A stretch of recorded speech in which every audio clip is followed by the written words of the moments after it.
జనాలకేమో మంచి మైలేజ్ ఇచ్చే వెహికల్ కావాలి, ప్రభుత్వాలేమో క్లైమేట్ని నాశనం చేయని వాహనాలు అయితే బాగుండనే ఆలోచనలో ఉంటాయి. ఈ రెండింటికి సమాధానమే ఎలక్ట్రిక్ వెహికల్స్. స్టార్ట్ బటన్ నొక్కినా, రోడ్ మీద వెళ్తున్నా చెవులను ఇబ్బంది పెట్టే సౌండ్ పొల్యూషన్ ఉండదు. సైలెన్సర్స్ నుంచి గుప్పు గుప్పుమనే పొగ కనిపించదు. అసలు వెహికల్ వెళుతుందా లేదా అని మన పక్కకి వచ్చి ఆగేంత వరకు కూడా అర్థం కాదు. అంత సైలెంట్గా వెళ్ళిపోతుంటాయి ఈవీలు. అందుకే ఎలక్ట్రిక్ వెహికల్స్కు మారిపోండని ఎంకరేజ్ చేస్తోంది తెలంగాణ ప్రభుత్వం. మాటలకే పరిమితం కాకుండా ఇక నుంచి ఎలక్ట్రిక్ వెహికల్స్ కొనేవారికి 100% సబ్సిడీలను ఆఫర్ చేస్తుంది. మరి ఈ ఆఫర్లు న్యూ కస్టమర్లను ఊరిస్తాయా? ఈవీల మీద రాయితీలు సరే, వాటి రీఛార్జ్ స్టేషన్ల సంగతి ఏంటి? ఈవీలో సీజన్ బట్టి మారే సమస్యలకు కంపెనీలు ఎప్పుడు చెక్ పెడతాయి? వీటికి సమాధానాలు కావాలిప్పుడు.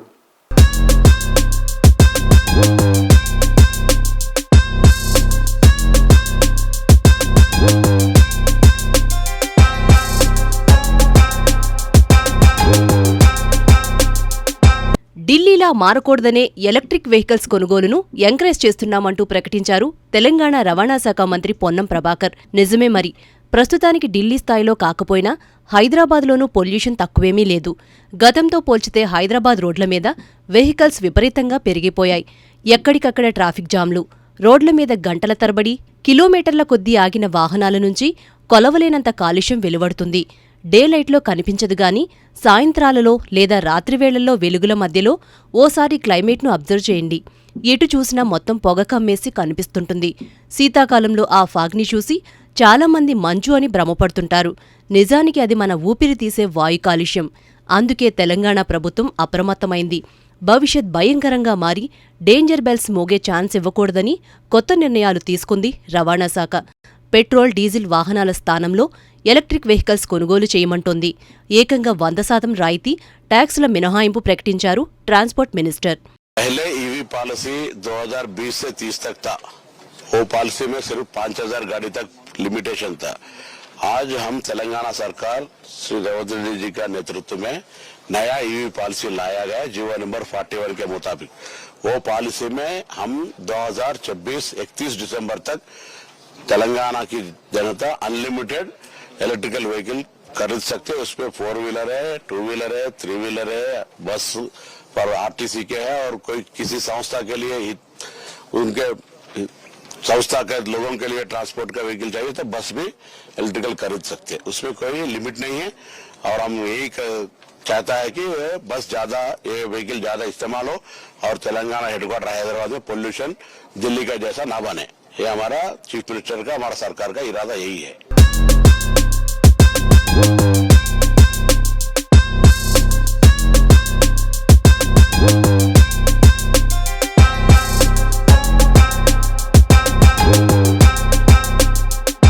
జీవో నెంబర్ 41 కొత్త ఈవీ పాలసీ ప్రకారం ఎలక్ట్రిక్ వెహికల్స్ కొనుగోలు చేసేవారికి రోడ్ ట్యాక్స్, వెహికల్ రిజిస్ట్రేషన్ ఫీజుల్ని 100కి 100% మినహాయింపు వర్తించనుంది. రాష్ట్రంలో వాహన కాలుష్యాన్ని తగ్గించడానికే ఈ నిర్ణయం అంటోంది స్టేట్ గవర్నమెంట్. ఏ కంపెనీ వెహికల్ అయినా కొనుక్కోండి, అది మీ ఇష్టం. కానీ ఆ బండి విద్యుత్తో నడిచేది కొనండి.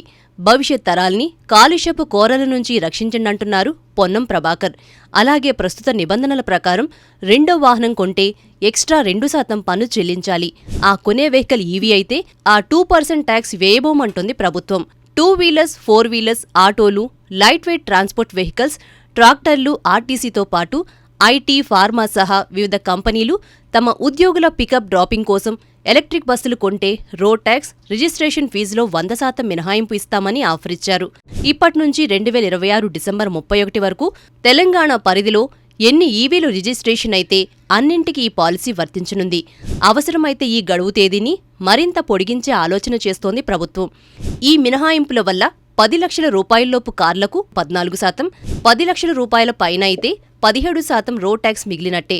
అంటే ఈవీ కారు కొన్నవారికి 1,40,000 నుంచి 1,90,000 ఆదా అవనుంది. 2 వీలర్స్ అయితే 12% రోడ్ ట్యాక్స్ మిగులుతుంది.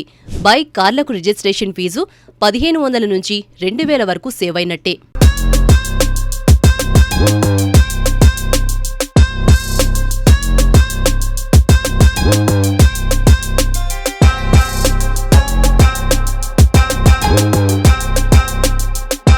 ఈవీలు ఎందుకు అవసరమో, సంవత్సరాల తరబడి ప్రభుత్వాలు సబ్సిడీలు ఇచ్చి ఈవీలను కొనుగోలు చేయమని వినియోగదారులను ఎందుకు కోరుతున్నాయో అర్థం కావాలంటే ఓసారి దేశ రాజధాని ఢిల్లీని చూడండి.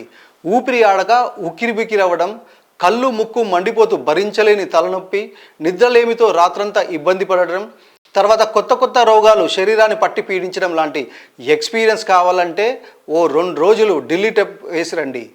ఏదో ఒక జబ్బు బారిన పడకుండా ఉంటే మీరు ఖచ్చితంగా పైనుంచి దిగొచ్చావా అంటాం కదా, ఆ కేటగిరీ వాళ్ళు అనుకోవాల్సిందే.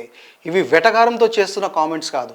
ఢిల్లీలో కనీసం గాలి కూడా పీల్చలేనంత దారుణంగా ఉన్న పరిస్థితుల గురించి ఆవేదనతో చెబుతున్న మాటలు.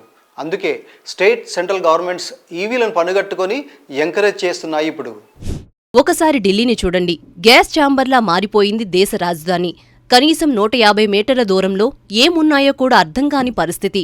మార్నింగ్ వాకింగ్ లాంటి హెల్దీ హ్యాబిట్స్ను జనాలు ఎప్పుడో మర్చిపోయారు. చూసొద్దామని వెళ్లి ఎదురుగా నిలబడిన తాజ్ మహల్ సైతం కంటికి కనిపించినంత పొల్యూషన్ ఢిల్లీని కమ్మేసింది. ఇక చలికాలమైతే ఇటు కాలుష్యం, అటు పొగమంచు రెండూ కలిసి దేశ రాజధాని చుట్టుముట్టేస్తున్నాయి. ఒక్క ముక్కలో చెప్పాలంటే ఢిల్లీ నివసించడానికి పనికిరాదని అధికారికంగా ప్రకటించడం ఒక్కటే పెండింగేమో. అంత ఘోరంగా ఉంది అక్కడి వాతావరణం. 50 లోపు ఉండాల్సిన ఎయిర్ క్వాలిటీ ఇండెక్స్ 428 పాయింట్లు దాటేసింది. అందుకే గ్రేడెడ్ రెస్పాన్స్ యాక్షన్ ప్లాన్ 4 కింద మరింత కఠిన నిబంధనలు అమల్లో పెట్టింది ఢిల్లీ ప్రభుత్వం. నిత్యావసర వస్తువులు, సర్వీసులు అందించే ట్రక్కులు, ఇవి కూడా LNG, CNG, electric, BS4 diesel వాహనాలైతేనే అనుమతించనున్నారు ఎయిర్ క్వాలిటీ మేనేజ్మెంట్ కమిషన్ అధికారులు. హైవేలు, రోడ్లు, ఫ్లైఓవర్లు, పవర్ లైన్లు, పైప్ లైన్లు ఇలా నిర్మాణ రంగానికి సంబంధించి పనులన్నింటినీ తాత్కాలికంగా ఆపేయాలని ఆర్డర్స్ ఇచ్చారు.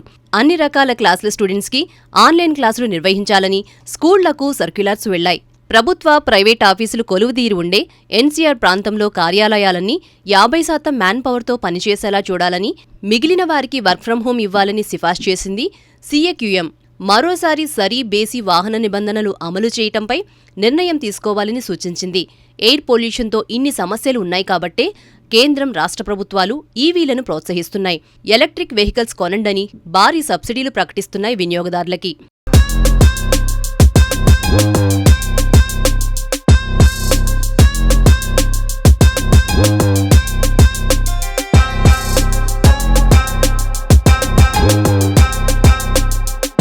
ఫ్యూచర్ అంతా ఎలక్ట్రిక్ వెహికల్స్దే.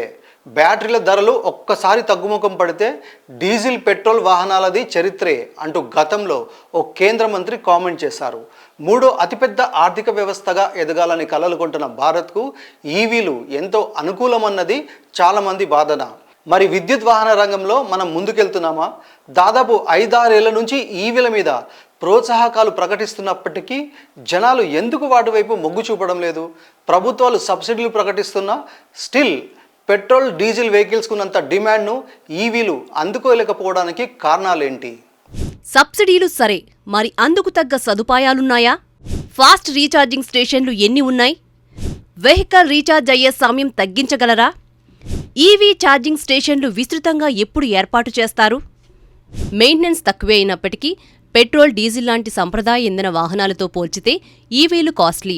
ఇక రీఛార్జ్ స్టేషన్లు మరో సమస్య. మన దగ్గర కనీసం 4-5 కిలోమీటర్లకో పెట్రోల్, డీజిల్ బంక్ కనిపిస్తుంటుంది. ఎక్కడ కావాలంటే అక్కడ ఆగి 2 నిమిషాల్లో ఫ్యూయల్ ఫిల్ చేసుకుని జమ్ అని మళ్లీ దూసుకుపోవచ్చు. మరి ఎలక్ట్రిక్ వెహికల్స్కు ఈ సదుపాయం ఎక్కడా? సాధారణంగా ఈవీలను ఒక్కసారి ఛార్జింగ్ చేస్తే 200 నుంచి 250 కిలోమీటర్ల వరకు తిరగొచ్చు. నగరాల్లో సమస్య లేదు, కానీ దూర ప్రయాణాలు చేసేవారి సంగతేంటి? ఛార్జింగ్ అయిపోతే రీఛార్జ్ స్టేషన్లు ఎక్కడున్నాయో వెతుక్కోవాలి. తెలంగాణలో ప్రతి 50 కిలోమీటర్లకు ఒక ఛార్జింగ్ కేంద్రాన్ని ఏర్పాటు చేస్తామని గత ప్రభుత్వం ప్రకటించినా ఈ ఫెసిలిటీ ఇంకా పూర్తి స్థాయిలో అందుబాటులోకి రాలేదు. పెద్ద రెస్టారెంట్లు, హైటెక్ బస్ స్టేషన్ల దగ్గరే కనిపిస్తున్నాయి. పెట్రోల్ బంకులంత విరివిగా ఎలక్ట్రిక్ వెహికల్స్ ఛార్జింగ్ స్టేషన్లు కూడా కళ్లకు కనిపిస్తుంటేనే కొత్తగా వాహనాలు కొనుగోలు చేయాలనుకునే వారిలో, సెకండ్ వెహికల్ తీసుకోవాలనుకునే వారిలో నమ్మకం ఏర్పడి ఈవీల వైపు మొగ్గు చూపిస్తారు. లేదంటే ఎన్ని సబ్సిడీలు, ఇంకెన్ని ఆఫర్లు ఇచ్చినా అనుకున్న లక్ష్యానికి దూరంగానే ఉండిపోయే ప్రమాదముంది. సరైన సదుపాయాలు, అవసరమైన వసతులు కల్పించాలి. అప్పుడే వినియోగదారులు కూడా ఆలోచిస్తారు. అంతే తప్ప సబ్సిడీలు, ఆఫర్లు ఇచ్చినంత మాత్రాన కస్టమర్లు ఎగబడారని చెప్పడానికి ఎలక్ట్రిక్ వెహికల్స్ సేల్సే ఎగ్జాంపుల్. పాపులేషన్లో వరల్డ్ నంబర్ 1గా ఉన్న ఇండియా ఈవీల విషయంలో ఇంకా బేబీ స్టెప్స్ దగ్గరే ఉంది. కోట్ల జనాభా ఉన్న మన దేశంలో రోడ్ల మీద కనీసం 15 లక్షల విద్యుత్ ఆధారిత వాహనాలు తిరగట్లేదు. ఈవీలు కొనుగోలు చేద్దామంటే స్టార్టింగ్ ప్రాబ్లం, వాటి ధరలు, బ్యాటరీలు మార్చాలి, రీఛార్జ్కు ఎక్కువ సమయం తీసుకోవడం, ఇవన్నీ డ్రాబ్యాక్సే. మరోవైపు ఎండాకాలంలో పేలిపోతాయి, చలికాలంలో ఆగిపోతాయి లాంటి వార్తలు కంటిన్యూగా వస్తున్నప్పుడు ఎవరు మాత్రం ఇలాంటి వాహనాలు కొనుగోలు చేయడానికి ఆసక్తి చూపిస్తారు? కాబట్టి ముందు ఈ పురిటి నొప్పుల స్టేజ్ దాటాలి. అప్పుడే కస్టమర్లలో ఈవీల మీద ఆసక్తి ఎక్కువగా పెరుగుతుంది.